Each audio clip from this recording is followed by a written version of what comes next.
ఎలా ఉన్నారు అందరు? సో ఈ రోజు కూడా యాజ్ యూజువల్ గా బాబా గారి జ్ఞానా జ్ఞానామృతంతో మొదలు పెడుతున్నాము. 29వ అధ్యాయము ఆ మొదలు పెట్టాం కదా, కొంచెం చెప్పుకున్నాం. ఆ బాబా గారు అంటే అబండెన్స్ గురించి మాట్లాడుకున్నాం కూడా కదా. సో ఏ విధంగా బాబా హెల్ప్ చేస్తాడు డబ్బులు అంటే, మొత్తం భజన సమాజాన్ని అందరికీ కూడా డబ్బు ఎక్కువ వచ్చే డబ్బు ఎక్కువ ముట్టేలా చేశారు. ఓకే. అదే ఆ విధంగా మనిషి ఒక్కంటికి వేసుకుంటే డబ్బును వాళ్ళు పంచుకుంటే ఇతనికి ఆ భక్తుడి పేరేంటి, ఇతనికి ఎక్కువ డబ్బు వచ్చేలాగా వచ్చింది కూడా. అంటే ఏంటంటే పేరాస అనేది ఉండకూడదు. అంటే ఏంటి, బాబా గారి యొక్క కథలు పాటలు లేకపోతే ఇంకా ఏదో ఇతర ఈ భజన సమాజం అంటే ఒక బాబా గారిదే కాదు కదా, దేవుని యొక్క బేసికల్గా ఈ భజన అనేది అర్థం ఏంటి, అందరూ భజనలకు వెళ్తూ ఉంటారు, ఓ భజన చేస్తూ ఉంటారు, ఒకటే మాటను అలా రిపీట్ చేస్తుంటారు, లేదా కొంతమంది రాగయుక్తంగా పాట పాడుతూ ఉంటారు భజన, లేకపోతే కొంతమంది దేవుని పైన ఒక లలిత సంగీతాన్ని వాళ్ళే రచించి చక్కగా నీట్గా పాడుతూ ఉంటారు. అలాగే ఎన్నో రకాల హరికథా కాలక్షేపాలు ఇవన్నీ కూడా వచ్చినాయి, ఇవంతటినీ కలిపి భజన సమాజమే అంటారు. మనకి ఇప్పటికీ చూస్తున్నాము, సత్యసాయిబాబా భజనలు చేస్తుంటారు, షిరిడి సాయిబాబా భజనలు చేస్తూ ఉంటారు. అందులో మనకి ఏమిటి అర్థమవుతూ ఉంటుంది అంటే ఎదుటివాడికి అర్థమయ్యే విధంగా ఉండాలి ఆ భజనలు, నెంబర్ వన్. రెండవది ఏంటంటే, అది ఏంటంటే ఆ దేవుడు లేదా ఆ పర్టికులర్ గురువు వారు చెప్పిన మాటలను, లేకపోతే వారి యొక్క మెసేజెస్ ఏమిచ్చారో ఆ మెసేజెస్ని తిరిగి స్ప్రెడ్ చేయడం అన్నమాట. ఏ విధంగా? భజన రూపంలో, లేదా పాట అయితే పాట రూపంలో, భజన పాట రూపంలో. భజన అంటే రెండు చిడతలు తీసుకుని ఇలా భజన చేయడం, భజన పాట, భజన్స్, అది ఒక సితార పట్టుకుని అలా భజన్స్ చేస్తూ ఉంటారు. ఆ విధంగా కానీ ఇవన్నీ కూడా ఏంటంటే దేవుని యొక్క మెసేజ్ని ప్రజల మధ్యకు తీసుకువెళ్ళడము. ఇప్పుడు మనం చేసింది కూడా అదే, అంటే భజన రూపంలో చేయటం లేదు. ఇప్పుడు షిరిడి సాయిబాబా గారి యొక్క మెసేజెస్ని మనము ప్రజల్లోకి పంపిస్తున్నాం. మనదొక సమాజం ఇది. ప్ర కానీ అక్కడ భజన రూపంలో చేయటం లేదు, కానీ జరిగేది అదే. అదే విధంగా భజనలు కూడా అనమాట. సో అటువంటప్పుడు దానిని పేరాసతోటి డబ్బులు కొంచెం ఎక్కువ ఇస్తే బాగుండు, వీళ్ళైనా సరే అన్ని భజన చెప్పించుకుంటున్నారు, పాటలు పాడించుకుంటున్నారు, 50 పాటలు అన్నారు, ఇప్పటికే 60 పాటలు పాడించుకున్నారు, కొంచెం డబ్బులు ఎక్కువ ఇస్తారో ఇవ్వరో, అవి ముందుగానే మాట్లాడుకోవాల్సిందేమో పాటకింత అని. ఎందుకంటే వీళ్ళకు పాటలు ఎక్కువ చేస్తున్నారు, వచ్చిన ఆడియన్స్ కూడా మళ్ళీ పాడండి మళ్ళీ పాడండి మళ్ళీ పాడండి అంటున్నారు. నేను ఇవన్నీ కూడా మనిషికి చాలా సహజం. అంటే ఇది తప్ప ఉప్ప అని మాట్లాడటం లేదు. అంటే సేవ ద్వారా మనీ ఎర్నింగ్ ఇది. సేవ ద్వారా స్పిరిచువల్ సేవ ఇది. ఒక విధంగా స్పిరిచువల్ మార్గంలో స్పిరిచువల్ సేవ ద్వారా మనీ ఎర్నింగ్ తప్పని చెప్పట్లా, కరెక్టే అది. కానీ 24 గంటలు ఆ పేరాస అనేది కుదరదు. అందుకే ఆ బాబా గారు ఆ అవన్నీ కూడా ఆ విధంగా అతనికి తెలియజెప్పడము, ఫైనల్గా భజన సమాజాన్ని అంతటికీ కూడా బోలెడంత డబ్బు వచ్చేలాగా వస్తుందన్నమాట. ఆ విధంగా ఆయనకు కూడా ఎక్కువగానే మనిషి ఒక్కింటికి ఎక్కువ డబ్బులు వెళ్తాయి. అది. సో కాబట్టి ఇక్కడ మనం అర్థం చేసుకోవాల్సింది ఏంటంటే అది. ఇక రెండవది టెండూల్కర్ కుటుంబం. బాంద్రాలో టెండూల్కర్ కుటుంబం ఉండెను.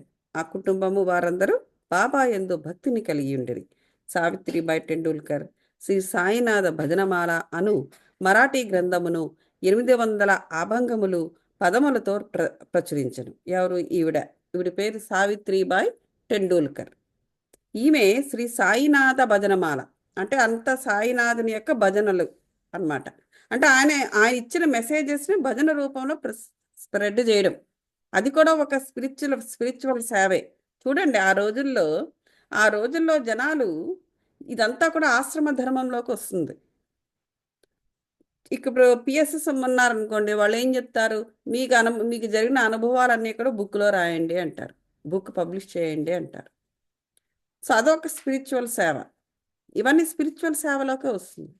ఇక్కడ వీళ్ళు ఆ సాయినాథుని యొక్క మెసేజెస్ని భజనమాల రూపంలో ఎన్ని రాసిందంటే ఈవిడ 800 ఆభంగములు పదములతో ప్రచురించింది.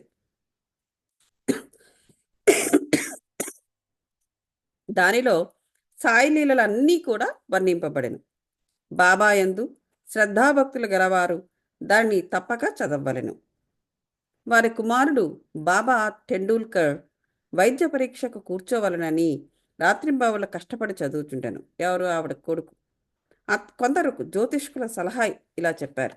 వారు అతని జాతకమును చూచి ఈ సంవత్సరము గ్రహములు అనుకూలముగా లేవని చెప్పింది కనుక ఆ మరుసటి సంవత్సరము పరీక్షకు కూర్చునవలేనని, అట్లు చేసినా తప్పక ఉత్తీర్ణుడగునని చెప్పిరి. ఇది విని అతని మనస్సునకు విచారము అశాంతి కలిగింది. కొన్ని దినముల తర్వాత అతని తల్లి షిరిడీకి పోయి బాబాను దర్శించను. ఆమె బాబాకు అనేక విషయములతో పాటు తన కొడుకు విచారగ్రస్తుడైన సంగతి కూడా చెప్పాను. ఇది విని బాబా ఆమెకిట్లనెను, నా యందు నమ్మకముంచి జాతకములు దాని ఫలితములు సాముద్రిక శాస్త్రజ్ఞుల పలుకులను పక్కకు త్రోసి తన పాఠములు తను చదువుకోమని చెప్పుము అన్నారట. శాంత మనస్సుతో పరీక్షకు వెళ్ళమని చెప్పు అనేసి చెప్పారట ఎవరు? బాబా గారు. అతడు ఈ సంవత్సరము తప్పగా ఉత్తీర్ణుడగును అని కూడా చెప్పారు. నాయందే నమ్మకము ఉంచమనము, నిరుత్సాహము చెందవద్దు మనము అని ఇవన్నీ చెప్పి పంపారు బాబాగారు. తల్లి ఇంటికి వచ్చి బాబా సందేశాన్ని కొడుక్కి వినిపించింది. అతడు శ్రద్ధగా చదివాడు, పరీక్ష కూర్చున్నాడు. వ్రాత పరీక్ష కూడా బాగా రాశాడు. కానీ సంశయములో సంశయములో మునిగి ఉత్తీర్ణుడగుటకు కావలసిన మార్కులు రావనుకొనెను. చూసారా? చేశాడు, ప్రయత్నం చేశాడు, అన్ని బాగానే చేశాడు, కానీ ఆ సందేహము వదలలేదు. కావున నోటి పరీక్షకు కూర్చుని ఇష్టపడలేదు. ఆ సందేహం ఉండడం వలన ఓరల్ టెస్ట్ కూడా ఉంటే అది కూర్చోలేదట. కానీ పరీక్షకులు అతనికి వెంటపడివి. వ్రాత పరీక్షలో ఉత్తీర్ణుడాయననియు నోటి పరీక్షకు రావాలననియు ఆ పరీక్షాధికారి కబురు పెట్టాడు. ఇట్లు ధైర్యవచనము విని అతడు పరీక్షకు కూర్చొని రెండింటిలో ఉత్తీర్ణుడయ్యను. అయితే ఏమైంది? అతను ఓరల్ టెస్ట్కి వెళ్ళలేదు. ఆల్రెడీ ఒక ఆయన చెప్పాడు ఎగ్జామ్స్ రాయొద్దని. బాబా గారేమో తన తన మీద ధ్యానం ఉంచి రాయమన్నారు, రాశాను. కానీ ఏమో ఆయన చెప్పిందే కరెక్ట్ అవుతుందేమో అనేటువంటి అనుమానంతో ఎగ్జామ్ రాశాడు కానీ ఓరల్ టెస్ట్కి వెళ్ళలేదు. అయితే ఆ వ్రాత పరీక్షలో అతను ఉత్తీర్ణుడయ్యాడని, తప్పకుండా నోటి పరీక్షకి రావాలని పరీక్షాధికారి కబురు పెట్టారు. జనరల్గా అలా చేయరు, కబురు పెట్టాడు. ఆ ధైర్యవచనానికి విని అతడు పరీక్షకు కూర్చుని రెండింటిలో కూడా ఉత్తీర్ణుడయ్యాడు. గ్రహములు వ్యతిరేకముగా ఉన్నను బాబా కటాక్షముచే ఆ సంవత్సరము పరీక్షల్లో ఉత్తీర్ణుడయ్యను. కాబట్టి ఇక్కడ ఏం చెప్తున్నారంటే, సంశయములు కష్టములు మన భక్తిని స్థిరపరచుటకు మనల్ని చుట్టుముట్టును. అది ఇక్కడ ఏం చెప్తున్నారంటే, సంశయాలనేవి లేదా కష్టాలనేవి మన భక్తిని స్థిరపరచడానికి కూడా మన చుట్టుముట్టును. ఇప్పుడు అతనికి బాబా గారు చెప్పారు కదా అని చేశాడంతే, కానీ బాబా మీద పూర్తి నమ్మకాన్ని పెట్టలేదు ఆ కుర్రాడు. అందుచేత వ్రాత పరీక్ష రాశాడు కానీ నోటి పరీక్షకు రమ్మంటే నోటి పరీక్ష రాయలేదు. కానీ అయినా సరే ఇది యాక్చువల్గా జరగదు అలా. ఒకదానికి ఒక ఎగ్జామ్ అంటే రెండిటికి పోవాలి. ఒక దానికి పోయి ఇంకో దానికి పోతే వాడికి వ్రాత పరీక్షకి ఇంత వచ్చింది, నోటి పరీక్ష 0 అని చెప్పేసి మార్కులు వస్తాయి యాక్చువల్గా. కానీ ఇక్కడ ఏం జరిగిందంటే బాబా గారు అతనికి తన యందు భక్తిని స్థిరపరచాలని నిర్ణయించుకున్నారు. అందువల్ల ఎప్పుడు ఎక్కడ ఎవరికీ జరగని ఒక వింత ఏంటంటే వాళ్ళు వెయిట్ చేయడం. వెయిట్ చేసి ఈ కుర్రాడికి కాల్ చేసి నువ్వు వ్రాత పరీక్ష ఉత్తీర్ణుడివయ్యావు, నోటి పరీక్ష కూడా రాయు అని అడగడం, అప్పుడు వెళ్ళి ఇతను రాయడం, వ్రాసిన తర్వాత రెండిట్లోనూ ఉత్తీర్ణుడు అవ్వడం. ఇదంతా ఏంటంటే ఈ ఒక్క భక్తుడిని కూడా బాబాగారు వదులుకోవడానికి ఇష్టం లేదు. వీడికి ఒక చిన్న ఉదాహరణ వీడికి ఒక చిన్న ఉదాహరణ ఈ విధంగా చూపిస్తే చాలు, వీడికి భక్తి స్థిరపడుతుంది, అటువంటప్పుడు చూపిస్తే పోలా అనుకున్నారు. అంటే ఇక్కడ అర్థం ఏంటంటే ఏ చిన్న ఏ ఒక్క మనిషిని కూడా తన దగ్గరకు ఆల్మోస్ట్ తన మార్గంలోనే ఉండి పూర్తిగా రాకపోయినా కూడా బాబా గారు వదలరు, రప్పించే తీరుతారనమాట. ఇంతకు మునుపు అధ్యాయంలో మనం చదివాం, పిచ్చుకకి తాడు కట్టి లాగినట్టుగా లాగి పారేస్తానంటారు. కరెక్టే కదా. అది పూర్తి విశ్వాసముతో. సో కాబట్టి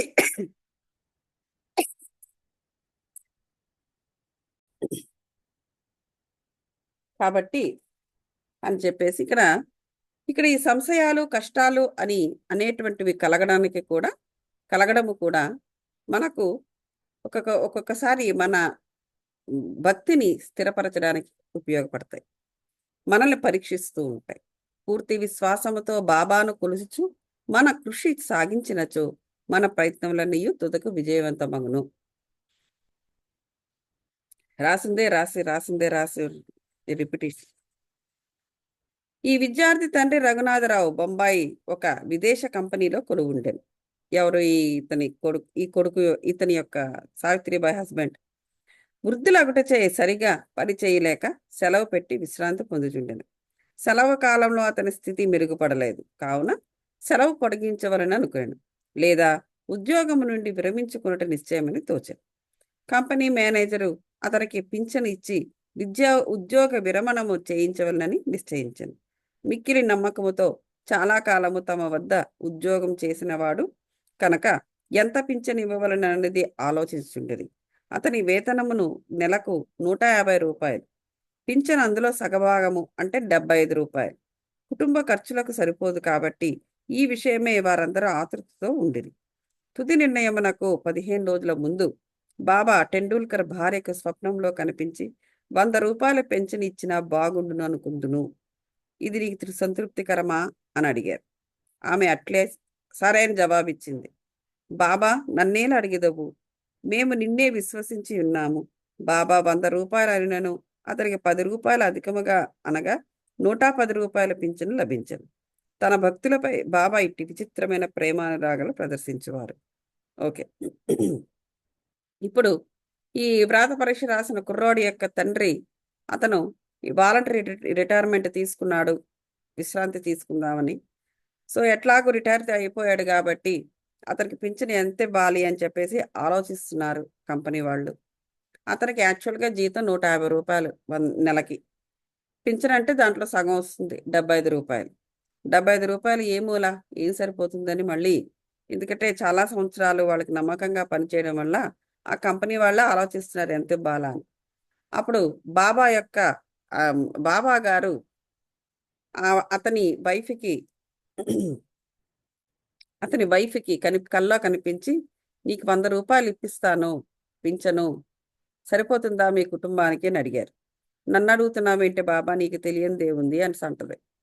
తర్వాత వారు ఫైనల్గా ఇలా ఏ విధంగా వాళ్ళ డెసిషన్ తీసుకున్నారంటే 100 + 10 10 రూపాయలు ఎక్స్ట్రా, మొత్తం 110 రూపాయలు అతనికి పింఛను ఇవ్వడానికి నిర్ణయించుకున్నారు. సో కాబట్టి భక్తులపై బాబా గారి యొక్క ప్రేమానురాగాలు ఈ విధంగా ఉంటాయి. వారి యొక్క అవసరానికి ఇంకా 10 రూపాయలు ఎక్స్ట్రాని వచ్చేలాగా, వాళ్ళ అవసరానికి మించి 10 రూపాయలు ఎక్స్ట్రా వచ్చే విధంగానే బాబా గారు ఎప్పుడు కూడా హెల్ప్ చేస్తుంటారు తన భక్తులకి. అది ఇక్కడ విషయము. ఇక్కడ ఏంటంటే చూడండి, ఇక్కడ ఈవిడ ఏం రాశారు, సావిత్రిబాయి టెండూల్కర్ బాబా గారి యొక్క ఇచ్చిన మెసేజెస్ని, ఆయన లీలలన్నింటినీ కూడా భజనమాల రూపంలో 800 ఆవంగాలు పదాలతో ఆవిడ రచించి పూర్తిగా ఆవిడ పబ్లిష్ చేశారు. యువతల ఈ కుర్రోడు ఆ బాబా గారి యొక్క మీద నమ్మకం పెట్టి చదివి చేసి ఉత్తీర్ణుడయ్యాడు. ఇక అంటే ఇక్కడ ఏంటంటే బాబా గారి యొక్క సేవ, స్పిరిచువల్ సేవ చేసిన వారి యొక్క అవసరాలను గురువుస్ ఈ విధంగా తీరుస్తారు. సో వారికి మామూలుగా అయితే 75 రూపాయలు రాసేవారు ఎవరికైనా సరే.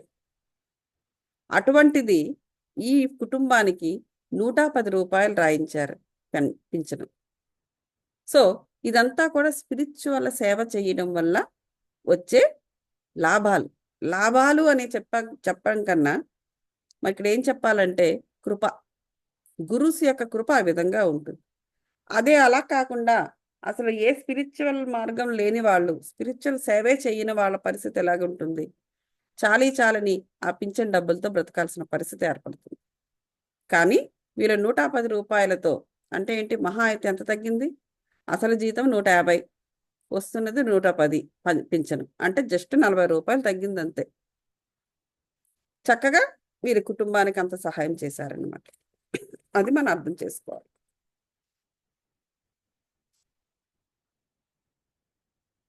తర్వాత కెప్టెన్ హాటే. కెప్టెన్ హాటే బికానేరులో ఉండేవాడు. అతడు బాబాకు కొంచెం భక్తుడు.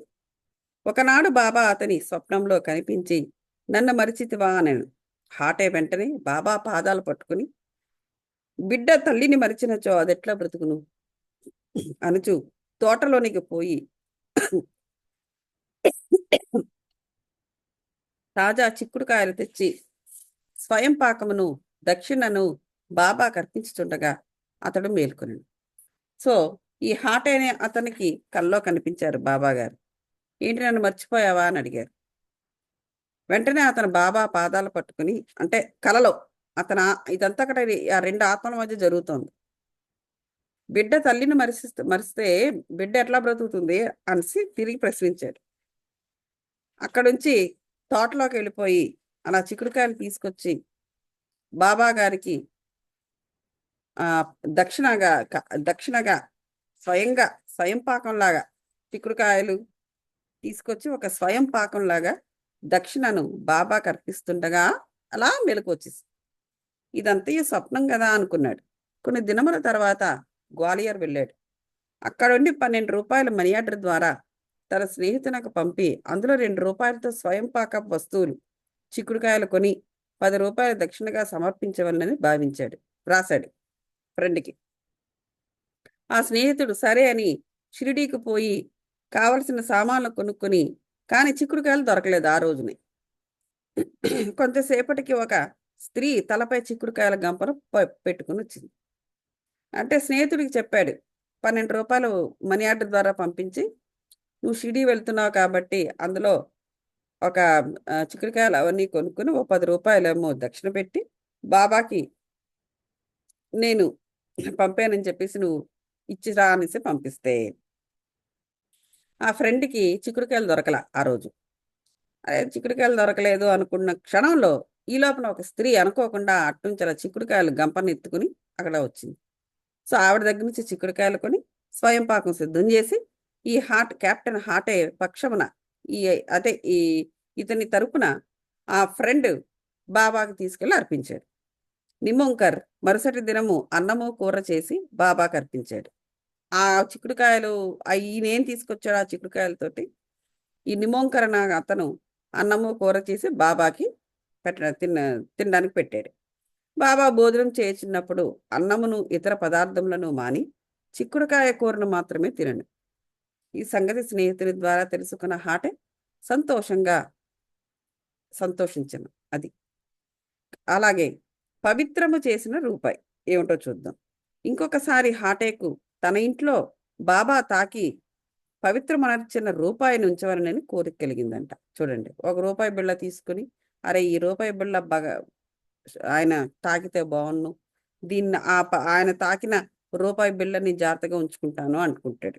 షిరిడీకి పోస్ను ఈ స్నేహితుడు ఒకడు తటస్థపడగా వాని ద్వారా హాటే ₹1 పంపాడు.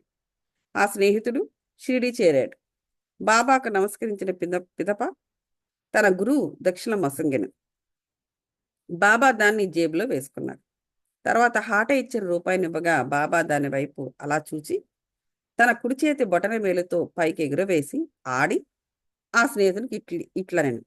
దీనిని దాని యజమానికి ఊదీ ప్రసాదంతో కూడా ఇచ్చివేయి. సరే, ఇది ఎవరిదో నాకు తెలుసు. ఈ రూపాయిని తిరిగి అతనికే ఇవ్వు. దానితో పాటు ఊదీ ప్రసాదం కూడా తీసుకువెళ్ళు అన్నాడు. సో నాకేమి అక్కర్లేదు, కానీ ఈ రూపాయి అని చెప్పాడు. శాంతంగా సంతోషంగా ఉండమని దీవించారు. ఆ స్నేహితుడు గ్వాలియర్ తిరిగి వచ్చాడు. హాటేకు బాబా పవిత్రం చేసిన ఆ రూపాయినిచ్చి జరిగిందంతయు చెప్పారు. హాటే మిక్కిలి సంతృష్టి చెందెను. బాబా సద్బుద్ధి కలిగజేయునని గ్రహించెను.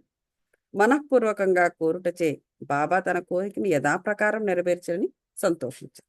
అది. సో కాబట్టి మాస్టర్స్ మనం ఇక్కడ ఓకే, ఆఖరికి వచ్చేసింది.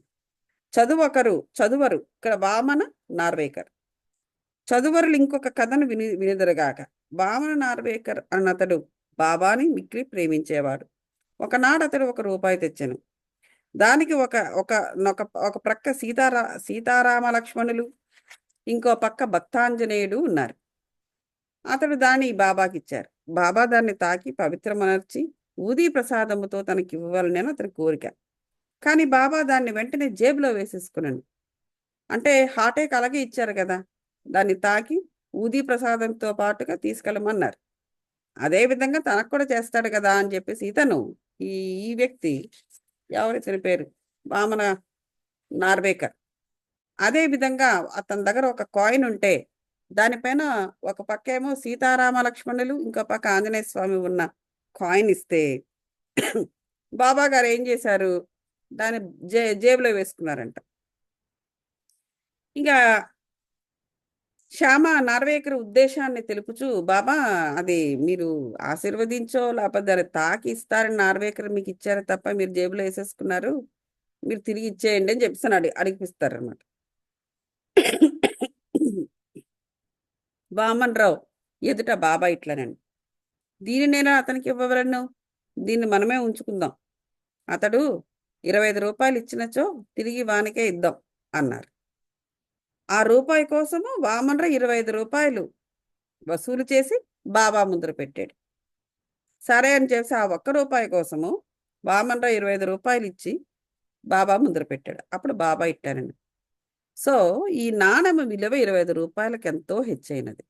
శ్యామ, ఈ రూపాయిని తీసుకును, మన కోశములో దీనిని ఉంచు, దీనిని నీ మందిరంలో పెట్టి పూజించు. బాబా ఎందులకి మార్గం అవలంబించినారో అడుగుటకెవరికి ధైర్యం చాలకుండాను. ఎవరికి ఏది క్షేమమో వారికే తెలియదు. అది. సో ఇక్కడ అదేంటంటే ఆ కాయిన్ అనేది ఆనాడు రామరాజ్యంలో ఉన్న కాయిన్ అది. ఇది కలియుగంలో అది అది ఎలాగో మొత్తానికి తరతరాలుగా కాయిన్ వాళ్ళ ఇళ్లలో ఉండుండొచ్చు. ఆ కాయిన్ని తీసుకుని బాబా గారి చేతి స్పర్శ దాని మీద పడితే తిరిగి తీసుకుందాం అనుకున్నాడు అతను. బాబా గారు అతని దగ్గర ఉంచలే. అంటే ఆ కాయిన్ ఇక నడిచి వెళ్ళిపోయింది అనమాట. అది బాబా గారి చెంతకు చేరిపోయింది. అంటే ఏది ఎక్కడికి వెళ్ళాలో, ఏది ఎక్కడికి ఎప్పుడు వెళ్ళిపోవాలో అలా వెళ్ళిపోతుంది. సో అప్పుడు ఏం చేశారంటే బాబా గారు ఫైనల్గా ₹1 ఆయనకి ఇచ్చి, ఈ ఈ సీతారాములది మాత్రము శ్యామాకిచ్చి, ఇది నువ్వు నీ మందిరంలో పెట్టి నువ్వు పూజిస్తూ ఉండు సో అని చెప్పేసి చెప్తారు. సో అది ఎవరికి అర్థం కాలేదు ఎందుకు అలా చేశారన్నది. ఆయనకు కావలసినట్టుగా ఆయనకు ₹1 ఇవ్వడం జరిగింది. ఈ సీతారాములది మాత్రము ఈ పూజలోకి వెళ్ళిపోయింది. అది జరిగిన విషయం. సో ఇక్కడ వీళ్ళేం రాస్తున్నారంటే, బాబా ఎందులకి మార్గం అవలంబించారో అడుగుట ఎవరికి ధైర్యం లేదు, ఎవరికి ఏది క్షేమమో వారికి ఎలాగో తెలియదు అనేసి అక్కడికలా సమాప్తం చేశారు. అది. ఓం నమో శ్రీ సాయినాథాయ. శాంతి శాంతి శాంతి. సో 29వ అధ్యాయనము సంపూర్ణం. సో ఇక్కడ మనం అర్థం చేసుకోవాల్సింది ఏంటంటే, ఒక్కొక్కసారి కొన్ని థింగ్స్ ఒకటి మనం ఏంటి తెలుసుకున్నాం ఇక్కడ, పేరాస అనేది తగదు. స్పిరిచువల్ సేవలో స్పిరిచువల్ సేవలుగానే చేయాలి. అంటే ఎంతో అంతే. దాన్ని మించి ఎక్కువ ఆశించినా కూడా ఆశించకూడదు. నువ్వు స్పిరిచువల్ సేవ చేస్తూ ఉంటే నీకు రావాల్సింది ఆటోమేటిక్గా వస్తూ ఉంటుంది, ఎక్కువే వస్తుంది. నువ్వు అనుకున్నది 100 రూపాయలు అయితే దానికి ఒక 10 రూపాయలు ఎక్స్ట్రా వేసే ఇప్పిస్తారు గురువుస్. అట్లా అనమాట. సో నువ్వు చేయాల్సింది చేస్తూ ఉండు, నీకు రావాల్సింది వస్తూ ఉంటుంది. అది ఒకటి మనం తెలుసుకున్నాము. అలాగే సావిత్రిబాయి టెండూల్కర్, అలాగే భజన సమాజం, ఆ 2 కథల నుంచి. తర్వాత హాటే తను ఏం కోరుకున్నాడో, తను ఏది ఎట్లా ఏ విధంగా మనస్ఫూర్తిగా డైలమా అనేది ఏమీ లేకుండా, సందేహము లేకుండా తాను ఎలాగైతే స్వచ్ఛమైన కోరిక కోరుకున్నాడో అదే విధంగా బాబా చేసుకుని వెళ్ళాడు ఆ హాటే అనే అతనికి. సో ఇక్కడ మనకు అర్థం చేసుకోవాల్సిన విషయాలు అవి. ఒకటి ఏంటంటే మనం చేయాల్సిన మనం చేస్తూ ఉంటే స్పిరిచువల్గా మనకు రావాల్సిందలా వస్తూనే ఉంటుంది. అది ఒక అబెండెన్స్. రెండవది ఏంటంటే మనం ఏమి కోరుకున్నామో అదే దేవుడిస్తాడు. కాబట్టి ఎప్పుడూ కూడా మనం కోరుకునేది ఏ విధంగా ఉండాలంటే దేవుడు ఇచ్చే విధంగా ఉండాలి. దేవుడు ఇచ్చినది మనకి దక్కే విధంగా ఉండాలి. ఇప్పుడు ఏంటంటే దేవుడికి ఎట్లా ఉంటుందంటే బాబా గారు ఇంకా గురువు కాబట్టి ఆయన నీకు సరైనదా కాదా అని ఆలోచిస్తున్నారు. అదే పరమాత్మ అయితే అలా ఆలోచించడు. ఇవ్వడమే. విశ్వమన్నా పరమాత్మ అన్నా ఒకటే కదా, ఇచ్చేయడమే. దాని పర్యవసానం మాత్రము ఆయన తీసుకోడు, నువ్వే అనుభవించాలి. ఇక్కడ గురువు అనేవాడు సద్గురు నీకు అది సరైనదా కాదా అని అట్లీస్ట్ ఈయన ఆలోచిస్తున్నారు. గురువు యొక్క విషయం ఆ విధంగా ఉంటుంది, ఆయన ఆలోచిస్తాడు. అది ఎట్లా ఇప్పుడు అంటే అదే గురువుకిను పరమాత్మకు ఉన్న తేడా. సో అందువల్ల గురువు దగ్గర మన జ్ఞానాన్ని సంపాదించుకోవాలి. అపారమైన జ్ఞానం గురువు దగ్గర ఉంటుంది. ఇది సరైనదా కాదా అన్న విషయము మనకు అర్థం కానప్పుడు గురువుని ఆశ్రయించాలి. నీకు సరైన జ్ఞానం లేకుండా ఏది పడితే అది కోరేసుకొని దేవుడి వరకు వెళ్ళిపోతే ఆయన ఇచ్చేస్తాడు కానీ దాని పర్యవసానం మాత్రము మంచిదైనా చెడు అయినా ఏది నీ దగ్గర నుంచి ఆయన తీసుకోడు. సో కాబట్టి ఈ విచక్షణలు కొన్ని అర్థం చేసుకోవాల్సిన పరిస్థితి ఉంటుందండి. ఓకే మాస్టర్స్, ఇప్పుడు మెడిటేషన్ చేద్దాం. అందరూ సుఖాసనలు కండి.